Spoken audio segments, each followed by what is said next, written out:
Doctor বলছে একদমই সুস্থ আছে বাচ্চা খুবই ভালো সুস্থ ছিল।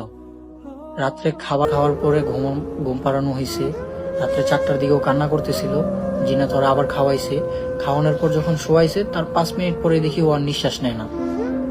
এই ছিল কাহিনী। তো দয়া করে আপনারা কেউ উল্টাপাল্টা কমেন্ট করেন না, আর আমাদেরকে নিয়ে বাজে মন্তব্য করেন না। তবে যারা করছেন আমি দোয়া করি আল্লাহ তাআলা তাদেরকে হেদায়েত দিক।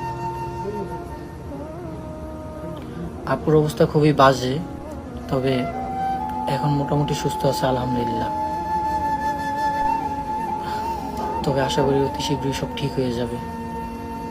আর যারা যারা আমাদেরকে নিয়ে উল্টাপাল্টা ভিডিও করছেন, পারলে ভিডিওগুলো ডিলিট করে দিয়েন। আর আল্লাহ যা করে ভালোর জন্যই করে, আল্লাহর উপর ভরসা আছে।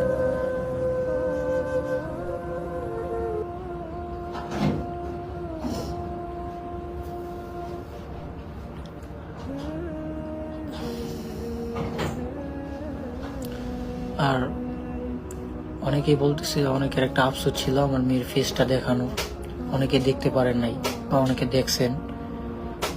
আমি টিকটকে বা ফেসবুকে ইউটিউবে কোনো জায়গায় আমার মেয়ের ফেস আমি দেখাই নাই। আমি বলছি ও যদি বড় হয় দেখাবো। এখন হঠাৎ করে যে এমন হয়ে যাবে আমি কখনো ভাবতে পারি নাই। আর মানে কি বলবো বুঝাইতে পারতেছি না আপনাদেরকে। ওর একটা ছবিও নেই আমার কাছে। একটা ছবি আছে, ওইটা আমি ভাবছিলাম দেখাবো, কিন্তু ভাই আপনার যেই পরিমাণের সমালোচনা করতেছেন, যেই পরিমাণের কথা বলতেছেন, আমি এটা আপনাদেরকে বুঝাইতে পারবো না। আমার মেয়েটা মারা গেছে, পারলে দোয়া করেন, আর না পারলে সমালোচনা করেন না। আর শরীরটা বেশি ভালো না, কারোর শরীর ভালো না।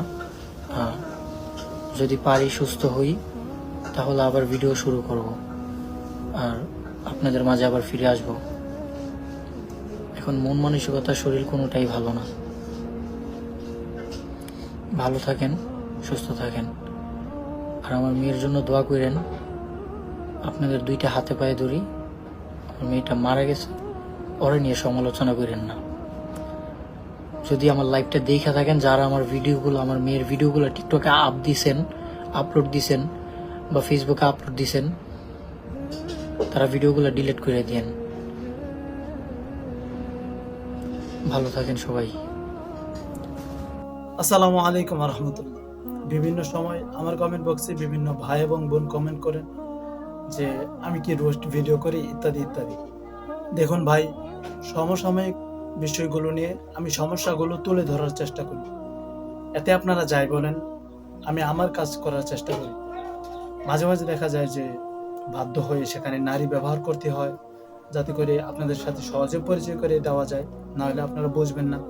সেই সুবাদে শুধুমাত্র মেয়েদেরকে আমার ভিডিওতে ব্যবহার করি, তাছাড়া অন্যথায় খুব একটা প্রয়োজন পড়ে না।